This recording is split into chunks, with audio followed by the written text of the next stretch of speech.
Pertanyaannya, apakah malam hari nanti atau dini hari nanti Timnas Garuda bisa mengakhiri puasa kemenangan lawan Singa Mesopotamia Irak? Kita ulas bersama analis sepak bola Roni Pangemanan. Bung Ropan, selamat malam. Selamat malam, Audrey. Iya, Bung Ropan, ini kan secara peringkat FIFA, Irak dan Arab Saudi ini hanya terpaut selisih satu saja, tipis banget ya. Nah, pertanyaannya bagaimana pertandingan malam hari atau dini hari nanti bakal lebih beratkah ketimbang lawan Arab Saudi kemarin? Lebih berat menurut saya. Kenapa lebih berat? Karena kita melangkah dalam situasi dan kondisi kita kalah. Kemudian pemain kan menyelesaikan pertandingan yang melelahkan itu. Ya setelah bermain 90 menit di waktu normal dan ada perpanjangan waktu lagi kan, ada injury time di sana. Sementara Irak datang dengan kebugaran yang sangat bagus. Baru pertama kali bermain. Nah itu yang membuat kita agak berat, karena apa? Mental itu harus dikembalikan dulu. Mental kita setelah kita kalah dengan 3-2, ini tugas bagi Kluivert, tim kepelatihan, manajer tim, menyejukkan ruang ganti itu yang paling penting. Ya, mengembalikan mental itu sangat bagus untuk bisa menghadapi lawan. Apalagi kita kan traumanya 3 pertandingan terakhir melawan mereka dalam setahun terakhir, tahun lalu. Itu kita kemasukan 10 gol sejak Piala Asia kan, dan hanya mencetak 2 gol. Nah ini juga kan akan harus dibuang jauh-jauh. Dan apakah juga pertandingan pada saat terakhir kita melawan Irak juga satu sama begitu, ini juga menjadi satu bekal yang kemudian membuat semakin deg-degan lagi kah? Kalau dengan Irak kan kita 3 tahun terakhir nggak pernah menang, Audrey. Ya, kita di Jakarta terakhir itu kita kalah dengan 2-0 ketika bermain sore hari. Nah sebagian besar pemain mereka ada, kecuali mungkin Aimin Hussein yang dikabarkan tidak bisa bermain, striker mereka. Kalau memang itu benar, ini walaupun bukan kabar bagus karena Irak kan punya pemain-pemain bagus ya, dan Ali Jasim yang mencetak gol di Jakarta. Nah mereka juga akan ada dalam pertandingan ini, dan pasti Irak tahu mereka bisa saja menjebak kita dengan membuat kita terlalu bernafsu untuk keluar menyerang, dan mereka akan mengcounter kita dan bisa membuat gol, karena bagi mereka bisa membuat gol ke gawang kita itu akan sulit bagi kita untuk bisa. Tapi pertanyaan pada saat kemarin Irak melawan Thailand kan ini juga cukup kurang bagus sulit, ya. Nah pertanyaannya, apakah ini kemudian punya kesempatan kita juga bisa menang lawan Irak? Bukan cuma lawan Thailand ya, sebelumnya melawan Hong Kong juga mereka susah payah sekarang. Hong Kong lebih dulu bikin gol dan mereka baru comeback dengan 2 gol kan. Di final juga dengan 1 gol yang mereka dapat. Tapi kan kita tidak bisa menjadi acuan di situ. Karena komposisi pemain itu kan akan berbeda ditampilkan oleh Graham Arnold sebagai pelatih. Itu hanya evaluasi ketika mereka ikut di Kings Cup ya. Pasti akan ada pemain-pemain terbaik yang sudah dipilih, sudah dirancang. Dan mati-matian pasti ya dini hari ini ya. Betul. Oke, Bung Ropan, ini untuk bisa menang kan kita butuh formasi serta taktik yang jitu ya. Nah sekarang kita akan coba lihat prediksi starting line up lawan Irak dini hari nanti, kita lihat. Nah ini prediksi line up timnas kita nanti melawan Irak. Ada Ole Romeni yang tetap mengisi depan, kemudian ada Orot Mangun, Kambuaya, Joy Pelupesi, dan di belakang ada Kevin Dix, Rido, dan juga JIC serta Verdong, dan tetap kipernya adalah Martin Pas. Dari gambaran ini kan menjelaskan bahwa Kluivert sebagai pelatih tetap akan mempertahankan dengan 4 back flat. Sama seperti lawan Arab kemarin. Jadi tidak mengubah dengan 3-4-3 sebelumnya dengan 4 back. Kalau lihat dari formasi ini memang mengembalikan Kevin Dix di kanan, yang menggantikan posisi Yakob, dan Rido yang tidak tampil kemarin bermain dengan JIC. Tetapi kalau ini kan agak rentan juga. Kalau melihat dengan pertandingan melawan Arab, ada 17 tembakan mereka, 10 on target yang mereka dapatkan.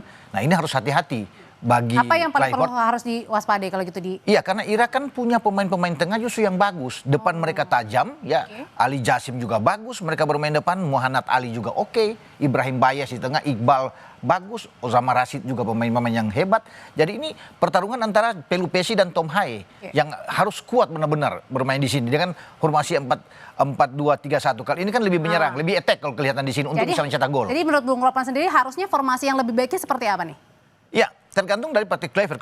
Kalau saya memilih bahwa kita harus kuat di belakang. Kuat di belakang itu adalah mengembalikan JIC, Rido, dan Justin Hubner untuk bisa bermain di belakang. Kevin Dix dan Verdong tetap bermain. Cuma Kevin Dix dan Verdong akan naik ke depan mendampingi Pelupesi dan Tom Haye. Berarti kalau sini Kambuaya yang harus duduk di bangku cadangan, karena ada Ole Romeni, Ragnar Orot Mangun, dan Jonathan yang akan bermain. Kalau dengan 3-4-3. Kalau ini kan dengan 4-2-3-1, modifikasi dari 4-3-3 di pola ini, Audrey. Gitu. Dan kalau untuk formasinya sendiri, bagaimana? Apakah harus mengacu yang kemarin pada saat kita lawan Arab Saudi, atau ada yang bilang ya 3-4-3 dikembalikan lagi pada saat STY atau? Saya pikir kalau kita bertahan dengan bagus, 3-4-3 adalah suatu hal yang bagus. Ketika transisi permainan paling ideal ya kita bertahan, itu akan turun, Verdong dan Dix akan membentuk jadi 5. dan Orat Mangun, sebenarnya Jonathan akan mendampingi Pelupesi dan Haye 4. Jadi ketika kita tertekan ada 5-4-1 meninggalkan Ole di depan. Tapi kan semua ini tergantung dari pelatih. Kalau dia masih bertahan memang dengan ini bagus sebenarnya. Dengan 4 ini, dengan Ridho ada, oke ya. Kita butuh gol karena ada Kambuaya di sana untuk bisa membantu Ole Romeni dan ada Jonathan di kanan dan Orat Mangun. Kalau di lini tengah sebenarnya apakah harus ada pertambahan atau pergantian pemain di antara Kambuaya, Tom Haye dan Joey Pelupesi?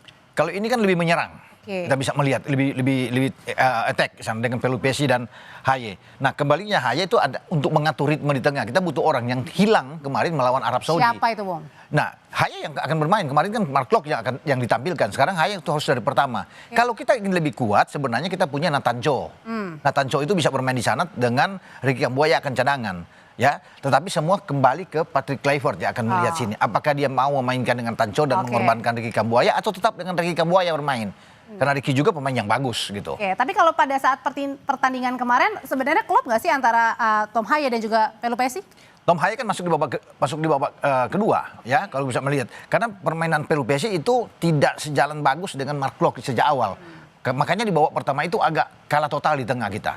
Ya karena komposisinya kan berbeda. Ada Beckham yang bermain di sana juga. Jadi itu yang membuat kalau bisa dengan pola seperti ini lain karena Kevin Dix sudah tampil di kanan, Jakob tidak ada. Oke, kita berikutnya kita akan lihat juga ini berkaca dari laga kemarin melawan Arab Saudi begitu ya. Kita sekarang lihat komparasi striker kedua tim.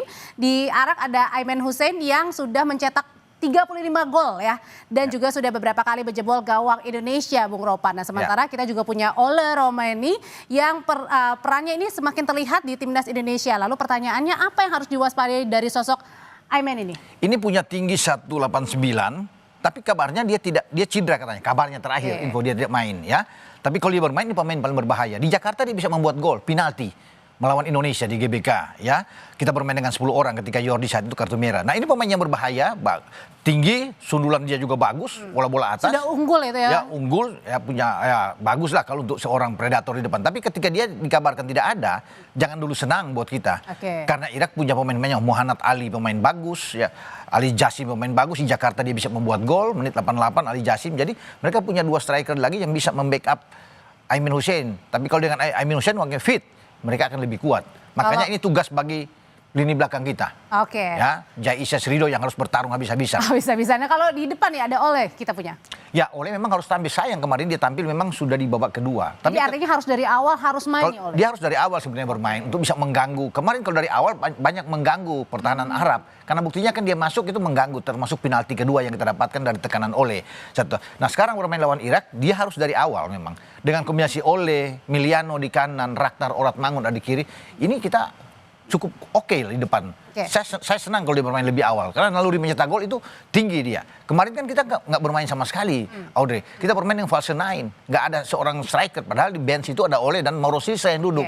Tetapi Kluivert justru disayangkan ya, itu disayangkan bermain dengan false nine gitu loh.